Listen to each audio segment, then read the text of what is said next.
బొమ్రాస్పేట పొలాలను గత 60-70 సంవత్సరాల సంధి కూడా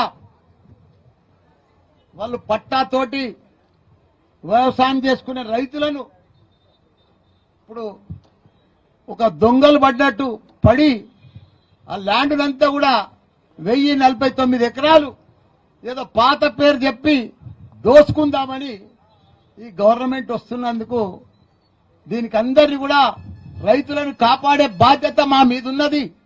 తప్పకుండా రైతుల వెంబడి మేము ఉంటాం. మా కేసీఆర్ ఉంటాడు, మా కేటీఆర్ ఉంటాడు.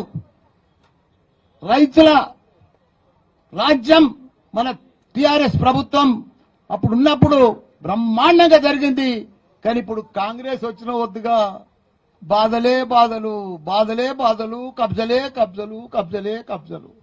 దీనికి ఈ రైతులను భరోసా నింపేందుకు కాపాడేందుకు మన ఆపద్ బాంధవుడు, మన టైగర్, మన ఆర్ఏ ప్రవీణ్ గారు పెద్దలు గౌరవనీయులు, అదే మాదిరిగా మన లక్ష్మారెడ్డి అన్న గారు, మన వైస్ చైర్మన్ మన మధుకర్ గారు, అనిత గారు, మన ముడిచింతలపల్లి చైర్మన్ మన రవి గారు, మన అనిత, మన ఎల్లుబాయ్ అమ్మ గారు, మన మేయర్ కావ్య గారు, చైర్మన్ ప్రణీత గారు, కొండల్ గారు, మిగతా టిఆర్ఎస్ నాయకులు, పెద్దలు, చైర్మన్లు, కౌన్సిలర్లు, సర్పంచ్లు, స్థానిక నాయకులందరికీ కూడా, పత్రికా మిత్రులకు కూడా పేరు పేరున నమస్కారం.